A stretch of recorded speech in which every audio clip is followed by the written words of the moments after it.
Bonjour et bienvenue dans Faut pas croire. Faire dialoguer son inconscient et sa conscience, devenir pleinement soi et aider les autres à trouver le chemin vers la joie. Ça a été la quête de Carl Gustav Jung, ce psychiatre et penseur suisse visionnaire du début du XXe siècle, célèbre pour avoir inventé l'inconscient collectif et l'idée de synchronicité, par exemple. Mais c'est aussi la quête d'un philosophe français beaucoup plus contemporain et bien vivant, celui-ci que nous recevons aujourd'hui. C'est vous, Frédéric Lenoir, bonjour. Bonjour Lynn. Merci beaucoup d'être avec nous. Alors, vous êtes un touche-à-tout philosophe, je l'ai dit, mais aussi sociologue, écrivain, romancier, scénariste, conférencier. Vous avez vendu près de 10 millions de livres. Et le dernier né de ces livres, eh bien, c'est celui-ci, un livre que vous consacrez à Jung, Carl Gustav Jung, psychiatre et penseur suisse qui a longtemps vécu au bord du lac de Zurich. Alors, qu'est-ce qui vous a poussé, Frédéric Lenoir, à vous intéresser à cette grande figure-là? Je le connais depuis longtemps, Jung. Je l'ai lu adolescent. À 16 ans, je suis tombé sur son autobiographie, Ma vie. Et ça m'a percuté parce que c'était en résonance avec toutes les questions que je me posais à l'époque. La vie a-t-elle un sens? Comment se connaître? Il donne des outils très pratiques pour faire dialoguer son conscient, son inconscient, dans le but de grandir, de s'accomplir. Et donc, il a résonné avec ma quête. Et je l'ai laissé un peu de côté pendant des années, puis je me suis rendu compte que les gens ne le connaissaient pas. C'est-à-dire qu'on connaît tous Freud, Jung, on a entendu vaguement parler, mais peu de gens l'ont lu. Et pourtant, je pense que c'est un des penseurs les plus importants du XXe siècle. Il est même très visionnaire, il a anticipé beaucoup de choses. Et j'ai eu à cœur de faire connaître à un large public sa pensée qui est extrêmement enrichissante. On va évidemment reparler de Jung, de sa vie, de son œuvre. Mais d'abord, Frédéric Lenoir, je vous propose qu'on regarde en images tout ce qui a trait à la carrière et à la pensée de Carl Gustav Jung. Et c'est un sujet d'Emmanuel Tagnard. Carl Gustav Jung naît en 1875 dans le canton de Thurgovie. Son père est un pasteur bienveillant, austère et rationnel. Sa mère, plus intuitive et mystérieuse, possède des capacités médiumniques. De son enfance à la campagne, il garde le goût de la nature. Adolescent, il déménage à Bâle, où il étudie la médecine et pratique l'introspection, se sentant habité par une double personnalité.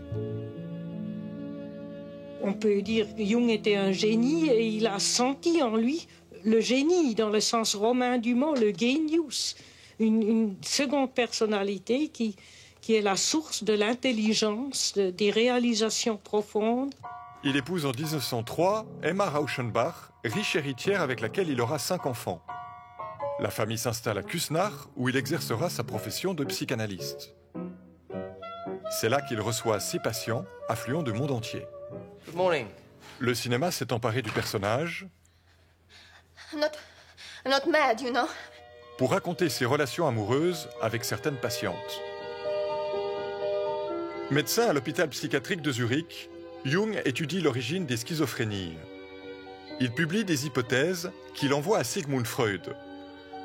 En 1907, les deux hommes se rencontrent à Vienne et discutent 13 heures d'affilée. Freud place de grands espoirs dans celui qu'il nomme mon fils, mon successeur, mon prince héritier.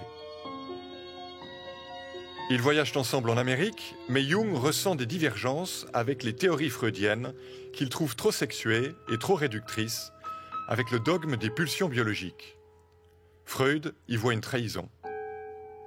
Son approche était naturellement différente de la mienne, car sa personnalité était différente.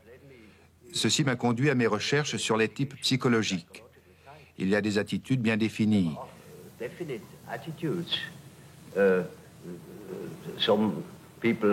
Les uns agissent d'une certaine manière, les autres différemment selon leur type. Et il y avait les mêmes différences entre Freud et moi.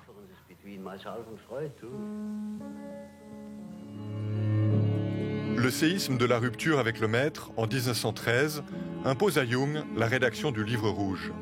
Un livre intime, secret. Il y écrit et dessine les figures qui se révèlent à son inconscient en dialoguant avec lui au moyen de l'imagination active. Pour lui, alors, ce n'est pas un rêve éveillé dans ce sens que Il appelle ça imagination active parce qu'il entrait activement dans le jeu. Il commençait des discussions avec ces figures. Il leur résistait. Il disait « Je ne suis pas d'accord avec vous ». Il discutait « Vous faites ceci ». Et il se confrontait avec les figures. Et c'est ça, une imagination active. Et dans ce sens, avec chaque grand complexe de son inconscient, il devenait familier avec ce complexe et il y avait une certaine intégration de ce complexe. À partir de 1923, il construit de ses mains une tour en pleine nature à Bollingen, au bord du lac de Zurich. Ce refuge simple et archaïque lui permet de puiser en lui-même la matière première de son œuvre. Quand il ne travaille pas dans son bureau, il sculpte des pierres au bord du lac pour matérialiser les forces de son inconscient et développer sa propre école de pensée. Croyances, superstitions, divination chinoise, astrologie, télépathie, hasard et synchronicité. Sa curiosité est sans limite. Pour lui, il existerait des structures psychiques semblables à tous les êtres humains. Il développe la théorie des archétypes, ces forces archaïques que l'on trouve dans les rêves et les mythes.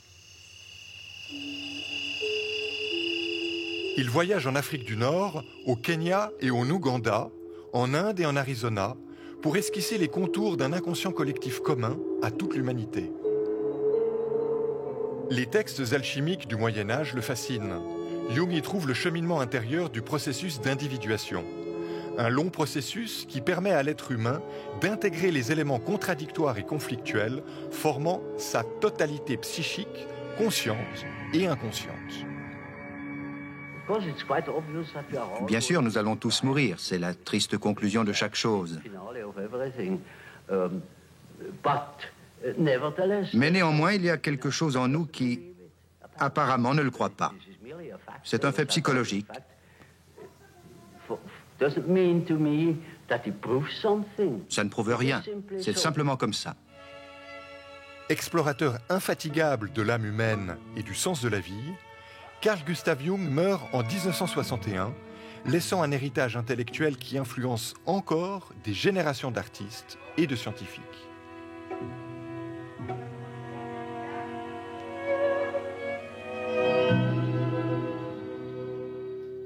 Est-ce qu'on peut dire, Frédéric Lenoir, que ce qui détermine les recherches, la quête de Carl Gustav Jung, c'est au fond la recherche de l'accomplissement personnel, l'accomplissement de soi ? Oui, tout à fait. Et là, c'est aussi un point de rupture avec Freud.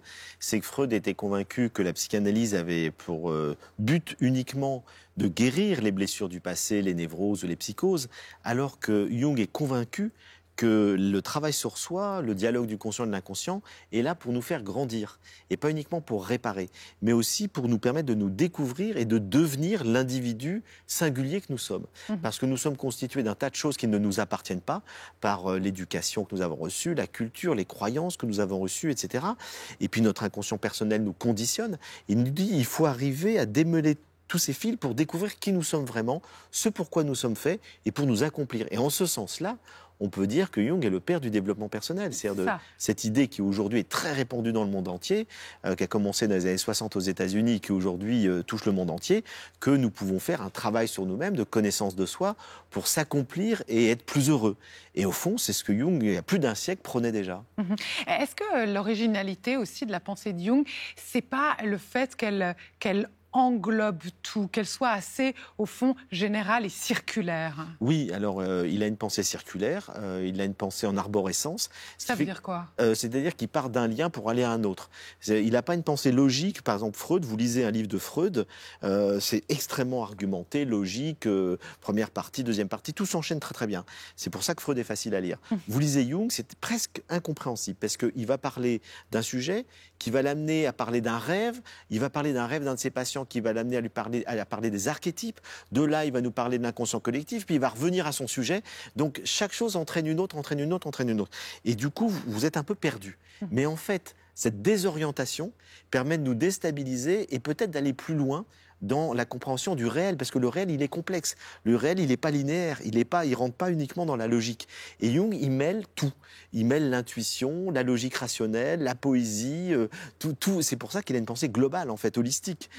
Mais cette pensée globale holistique, il ne peut pas la développer qu'un raisonnement totalement logique. D'où le fait que Jung n'est pas étudié à l'université en Europe, alors qu'aux États-Unis, il est très connu, mais ici, il déstabilise parce qu'il n'exprime pas sa pensée de manière classique. On va revenir sur la réputation de Jung, même sur ses relations avec Freud, mais d'abord, il faut qu'on s'arrête sur quelques mots. Les mots, par exemple, de synchronicité, le mot d'inconscient collectif, qui sont finalement dans le langage courant aujourd'hui. C'est lui qui les a inventés. Voilà, et qu'est-ce que ça veut dire? Alors, commençons par synchronicité. Eh bien, en fait, la synchronicité, c'est un mot qu'il a inventé pour expliquer la conjonction entre deux événements, un événement physique et un événement psychique, qui arrivent au même moment et qui ne sont pas reliés entre eux par une cause, mais par du sens. Alors, je vais vous donner un exemple. C'est un peu compliqué de dire ça comme ça. Il raconte cet exemple dans son livre d'une patiente qui vient le voir et qui lui raconte un rêve qu'elle a fait cette nuit avec un scarabée doré.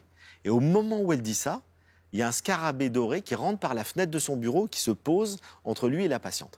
On dit c'est un hasard incroyable. Et lui dit c'est pas un hasard. C'est-à-dire qu'en fait, il y a une conjonction de deux phénomènes. Un phénomène psychique, le rêve, et un phénomène physique, le scarabée. Mais pourquoi ils se rejoignent? Ils disent parce que ça donne du sens à ce qu'elle est en train de dire.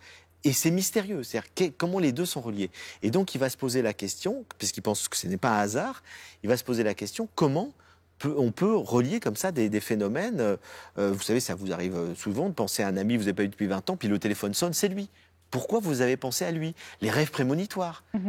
Et du coup, il a réfléchi à ça pendant toute sa vie, et notamment il y a réfléchi avec un physicien, Wolfgang Pauli, qui est prix Nobel de physique, un des fondateurs de la physique quantique, donc un des plus grands scientifiques du XXe siècle, qui lui a dit, c'était un de ses patients, donc il se connaissait bien, il lui a dit, mais moi je fais la même recherche en physique quantique. Pourquoi? Parce qu'en physique quantique, on a découvert que la psyché de l'expérimentateur, donc du scientifique, qui fait une observation, influence l'observation. C'est-à-dire, selon la personne qui va regarder les atomes, les molécules, etc., eh bien, on n'aura pas le même résultat en fonction de la psyché de l'expérimentateur. C'est incroyable. Donc, il dit qu'il y a une synchronicité entre un phénomène psychique, l'expérimentateur, un phénomène physique, ce qu'on est en train d'étudier. Et on n'a pas d'explication. Alors, du coup, ils ont travaillé ensemble, et ils sont arrivés à une hypothèse passionnante qui consiste à dire que le réel, il y a un réel visible et un réel invisible. Le réel visible, c'est tout ce qu'on peut voir, toucher, sentir et appréhender par la raison logique, parce qu'il est entièrement enfermé dans l'espace et le temps. Et ils nous disent, à côté de ça, il y a probablement, ça explique tous ces phénomènes, un réel invisible qui existe, c'est pas du surnaturel, c'est de la nature invisible, qu'on ne peut appréhender que par l'intuition et l'inconscient. C'est pas la raison logique qui peut le toucher. Et ce réel invisible est au-delà de l'espace-temps, et dans cet au-delà de l'espace-temps, en fait, la matière et l'esprit sont reliés. Donc, phénomènes physiques, phénomènes psychiques sont reliés. Et cette hypothèse-là, elle expliquerait tous les phénomènes inexpliqués, paranormaux, dont Jung s'est passionné, on l'a vu dans le reportage. Ça expliquerait les phénomènes de voyance, de divination, de rêves prémonitoires, parce qu'il n'y a plus de passé, puis il n'y a plus de présent, il n'y a plus de futur, et tous les phénomènes de synchronicité. Mais est-ce que c'est pour ça, Frédéric Lenoir, peut-être qu'on peut imaginer que Jung est moins connu que Freud ici en Europe, en Suisse, d'où il était, son propre pays, contrairement à Freud? Est-ce que c'est ce côté-là, peut-être, d'aller vers l'inconscient, d'aller vers le mystère, la part d'ombre? Voilà. Je pense que c'est vrai que ça l'a desservi. C'est-à-dire que le fait de s'intéresser à l'astrologie, à la voyance, à la divination, au Yiki, parce qu'il trouvait tous ces phénomènes, en fait, tous ces phénomènes-là, pour lui, il les observait, il les voyait, il les a vus dans sa famille. Pourquoi il s'y intéressait? Sa mère était médium, elle parlait avec les morts. Donc c'est quand même quelque chose. Et il dit, mais pour moi, c'était quotidien. Et puis il rentre à la fac de médecine et on lui dit, mais tout ça, c'est illusoire, ça n'existe pas. Il dit, non, ça existe. Simplement, on n'en a pas aujourd'hui l'explication scientifique. Et donc toute sa vie, il a cherché à trouver une explication rationnelle à des phénomènes dits irrationnels. Mais pour lui, ils ne sont pas irrationnels. Ils ne sont pas explicables avec les outils actuels de notre connaissance et de la science. Donc il a proposé un nouveau paradigme scientifique et je pense qu'il faudra des siècles peut-être pour arriver à le prouver. Mais je crois que les intuitions sont justes. Avec Pauli, ils ont eu, je pense, des intuitions extrêmement justes. Mais du coup, il était tellement en avance sur son temps qu'il a été inaudible. Mais en quoi, par exemple, de manière assez concrète, Jung peut être d'une aide dans notre quête de sens de nos vies contemporaines? Alors, à travers le processus d'individuation, qui est le grand travail de sa vie, Devenir soi, il nous propose des outils. Et donc, il nous dit, on peut être à l'écoute de ses rêves, on peut dialoguer avec son inconscient, avec ce qu'on appelle l'imagination active, c'est-à-dire, au fond, rentrer dans un dialogue actif avec son inconscient et voir ce qui nous vient, ce qui arrive, etc. Et du coup, ce dialogue va nous permettre, par exemple, de traverser notre ombre, c'est-à-dire d'aller visiter la part de nous ténébreuse qu'on ne veut pas voir. Et Jung nous dit cette parole qui, pour moi, est une des plus belles paroles qui ait jamais été prononcée. On ne devient pas lumineux en regardant la lumière, mais en traversant ses propres ténèbres. Et je trouve que c'est tellement vrai. C'est-à-dire que c'est en assumant ces ténèbres, c'est-à-dire en les regardant, en les dépassant, en les transmutant. C'est la transmutation alchimique, c'est pour ça qu'il s'est intéressé à l'alchimie. Il nous dit des alchimistes, ils cherchaient à transformer le plomb en or, mais en fait, c'était un symbole de ce qu'on doit tous faire, c'est-à-dire transformer nos ténèbres en lumière. Mais vous l'avez dit d'ailleurs dans votre carrière, Frédéric Lenoir, vous avez fait une psychanalyse qui vous a beaucoup aidé. C'était une psychanalyse jungienne? Non, alors moi, paradoxalement, je fais une psychanalyse freudienne. Donc parce que c'est ce que je connaissais, et puis j'avais besoin d'avoir des bases solides de la connaissance de mon inconscient. Mais après, j'ai fait un travail jungien, pas en psychanalyse seul, c'est-à-dire simplement à partir des outils que propose Jung. J'ai écrit mes rêves, j'ai essayé d'en comprendre la symbolique, et puis il donne des clés, par exemple, il nous parle de la persona. La persona, c'est le masque qu'utilisaient les acteurs dans le théâtre grec pour montrer si, par exemple, c'était un acteur méchant, il avait un masque qui faisait peur, tout le monde disait ah, c'est un méchant. Au contraire, s'il rigolait, s'il était sorte joyeux, de masque social. Aujourd'hui, il nous dit la persona, c'est le masque social. On a tous un masque social. On montre une image, un médecin doit avoir l'air compétent, un gendarme doit faire peur, etc. Donc, on a tous un masque. Mais il dit le problème, c'est que les gens finissent par s'identifier à leur masque. Et du coup, ça crée des dissociations psychiques, des névroses, etc. Et donc, il nous apprend à démasquer notre persona, comment la démasquer. Il nous apprend à intégrer ce qu'il appelle l'anima et l'animus. L'anima, c'est la dimension féminine qu'ont les hommes. L'animus, c'est la dimension masculine qu'ont les femmes. Et il a dit bien avant la théorie des genres, etc., que tous les hommes portaient du féminin et toutes les femmes portaient du masculin. Et qu'il fallait le reconnaître et l'intégrer. On comprend là en quoi Jung est éminemment contemporain. On le comprend aussi à la lecture de votre livre, Frédéric Lenoir. Mais il faut aussi souligner, vous l'avez dit, son attrait, sa passion un petit peu pour l'occultisme, pour les choses impalpables, non dites, mystérieuses, pour le mystère. Il a notamment, et on a vu dans le sujet, écrit son livre rouge. Il a construit de ses mains la tour de Bollingen. Donc il est allé très loin dans l'exploration comme ça de son inconscient, quitte parfois à pas, justement presque pas sombrer dans la folie comme Nietzsche l'a fait, mais quitte parfois à danser avec cette part de folie-là. Il y a quand même une sorte peut-être de danger à aller aussi loin que l'a fait Jung. Certainement. Moi, j'ai pas été aussi loin que lui. Lui, c'est vrai qu'il a passé, après la rupture avec Freud, qu'il a déstabilisé.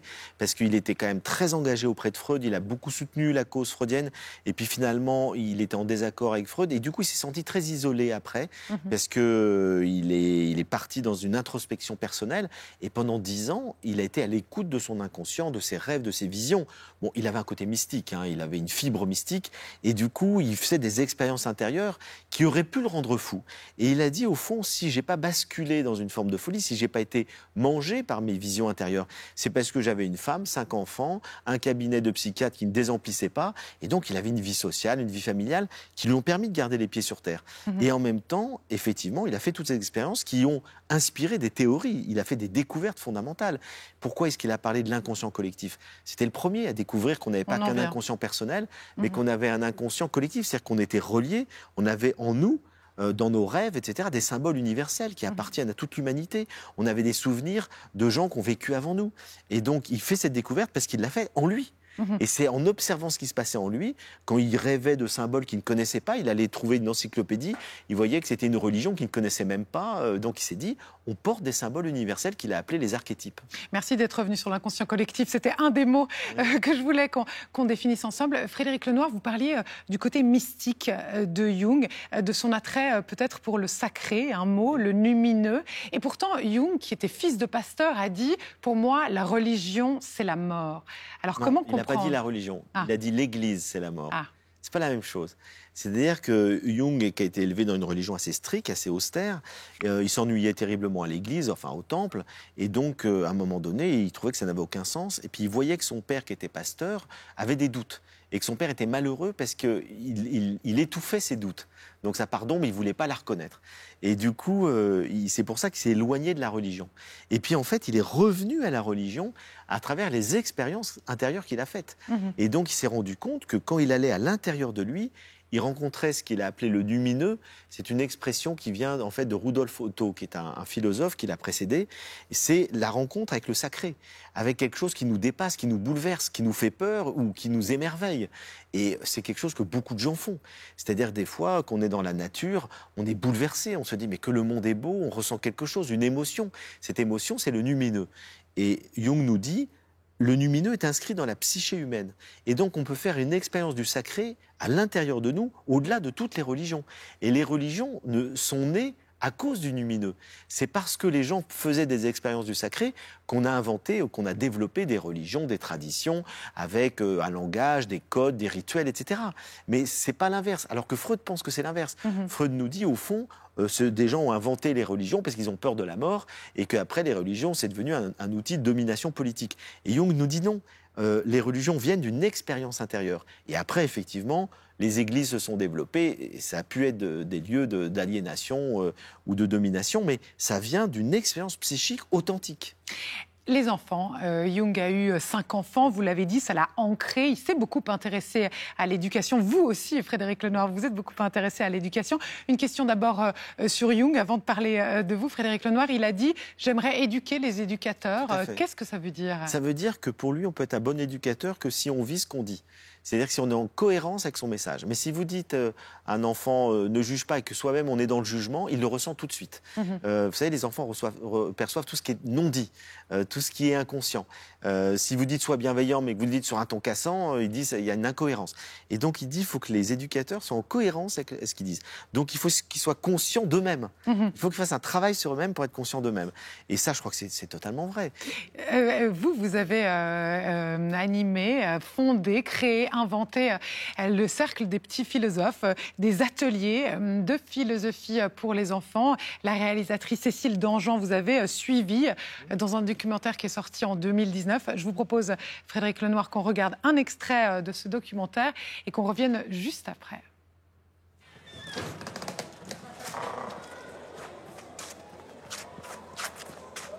Grandir, ça fait mal au mollet, parce que quand tu grandis déjà, ça fait mal. Et grandir, j'aime pas ça aussi, parce que après, t'es plus proche de la mort. Tu te rapproches de plus en plus de la mort. En philosophie, par exemple, j'ai réfléchi à pourquoi la mort elle existe. Pourquoi la mort existe? Peut-être que ça serait pour mettre un terme à toutes nos souffrances ou notre bonheur. De toute façon, tout a une fin. Tu fais juste un tour de piste et après, c'est fini. Pour moi, c'est ça. Parce que tout a une fin. Sauf rien. Rien n'a une fin. C'est assez émouvant, Frédéric Lenoir, d'entendre ces enfants philosopher. C'est un documentaire qui est sorti en 2019. Vous avez créé une fondation autour de la philosophie des enfants. Finalement, dans ce documentaire, vous avez ces mots qui m'ont beaucoup impressionné. Vous dites « Je suis convaincu que si on enseignait la philosophie et la méditation dans les écoles aux enfants, le monde changerait en une génération ». C'est des mots assez forts. Oui, parce que j'ai observé que lorsqu'on aide les enfants à développer leur pensée personnelle, à écouter les autres, à débattre, ils découvrent qu'on est plus intelligent dans la construction d'une pensée collective qu'en s'opposant les uns à les autres sans s'écouter. Et pourquoi le monde aujourd'hui est aussi violent? C'est parce que les gens ne s'écoutent pas, les gens ne savent plus dialoguer, les gens sont tout de suite dans la confrontation. Et donc le débat est essentiel, et le discernement aussi. Pourquoi un tas de gens tombent dans la radicalisation ou se laissent manipuler par la publicité, etc. C'est parce qu'ils n'ont pas de discernement. La philosophie, nous aide à discerner, à développer un esprit critique et à débattre et à écouter les autres, donc à être tolérant. Et c'est ça qui manque le plus aux gens. Et donc, quand on fait philosopher les enfants, comme on le fait avec les ateliers de philosophie, l'association s'appelle SEV, ça veut dire savoir-être et vivre ensemble, et en Suisse, elle est très, très développée. C'est d'ailleurs dans une école au Pâquis que tout avait commencé. Oui, tout à fait. Au Pâquis à Genève, pardon. À Genève, oui. Et donc, j'ai découvert les ateliers philo qui existent depuis 50 ans. Sauf que je ne savais pas que ça existait. Donc, moi, j'ai voulu développer ces ateliers philo en les faisant précéder d'une petite méditation qui s'appelle la pratique de l'attention, où on aide les enfants à se recentrer pour faire un silence intérieur. Vous savez, les enfants sont agités, ils pensent tout le temps, ils ne peuvent pas être attentifs plus de 8 secondes. Et donc, leur apprendre à être plus attentifs plus longtemps les aide pour la philosophie, pour l'atelier de philo, mais dans leur vie aussi. Et plein d'enfants qui ont appris comme ça à faire cette petite méditation vont beaucoup mieux, ils gèrent mieux leurs émotions. Donc je crois que des enfants qui gèrent mieux leurs émotions et qui apprennent à développer leur intelligence et leur esprit critique, ça fera des citoyens beaucoup plus éclairés. Ça vous a étonné, Frédéric Lenoir, cet intérêt du public pour une figure comme Jung et avant lui pour Baruch Spinoza, ce penseur auquel vous avez consacré aussi une biographie intellectuelle. Est-ce que ça vous a étonné peut-être cette fin de connaissance du public? Moi, j'en suis très heureux. Vous savez, quand j'ai fait mon livre sur Spinoza, mon éditrice m'a dit si on en vend 40 000 exemplaires, c'est un miracle. On en a vendu 600 000 exemplaires. Donc ça veut dire qu'il y a eu un raz-de-marée. Pourquoi? Parce que les gens aujourd'hui ont vraiment besoin de connaissances et de connaissances qui les aident à vivre. C'est-à-dire pas simplement des sujets abstraits, mais une connaissance concrète, pratique. C'est ce que faisaient les philosophies de l'Antiquité. Au fond, les Grecs, ils nous disent philosopher. Pourquoi est-ce qu'on philosophe? C'est penser mieux pour vivre mieux. Et c'est ce que nous apporte Spinoza, c'est ce que nous apporte Jung. Tous les penseurs auxquels je m'intéresse, ce sont des penseurs qui nous apprennent à penser mieux pour vivre mieux. Et je crois qu'aujourd'hui, on a besoin de vivre mieux. Frédéric Lenoir, vous êtes le fils d'un homme politique, d'un homme qui a été secrétaire d'État pour Simone Veil dans le gouvernement de Jacques Chirac. Vous êtes peut-être intéressé par la politique ou par une action politique aussi, en plus? Mais une action politique telle que je le fais, c'est à travers un engagement associatif. Je ne suis pas intéressé par les élections politiques. C'est-à-dire, à titre personnel, je ne ferai jamais de politique. Je n'ai pas envie de rentrer, parce qu'après on rentre dans des choses qui ne sont pas faites pour moi. Je n'aime pas le pouvoir, par exemple. Même à la veille des présidentielles françaises. Oui, mais je n'ai pas envie de m'engager parce qu'il n'y a d'abord aucune personnalité où je me reconnais. C'est-à-dire que je vois très bien tous les égos qu'il y a derrière. Les gens qui, vous savez, les gens qui font de la politique, ils aiment le pouvoir, ils ont beaucoup d'ego, etc. Et donc, je n'aime pas le personnel politique. Par contre, effectivement, s'engager pour des idées, oui, et s'engager surtout pour que les citoyens puissent penser mieux par eux-mêmes, puissent s'éveiller, être plus conscients. Ça me paraît important. Donc moi, j'agis à ce niveau-là. Mon engagement politique, c'est un engagement pour que les gens soient plus responsables, soient plus lucides et plus de discernement. Puis après, ils voteront pour qui ils veulent. Les animaux, c'est aussi une de vos causes. L'écologie, c'est aussi une de vos causes. L'éducation, on l'a vu. La planète, on voit aussi avec le livre sur Jung, le livre sur... Qu'est-ce qui, au fond, de ce côté touche-à-tout, infatigable? Mais c'est pas touche-à-tout. Parce qu'il y a plein de choses auxquelles je ne touche pas. Je touche à ce qui me paraît essentiel pour vivre mieux. Et donc, à la fois le développement d'une pensée personnelle, mais un engagement citoyen en faveur de la planète, les animaux. Ça me semble le défi du XXIe siècle. Vous êtes un idéaliste, Frédéric Lenoir? Je suis un idéaliste pragmatique, comme Jung. C'est-à-dire, j'ai des grands idéaux, mais je suis très concret, très pragmatique, notamment dans mes engagements.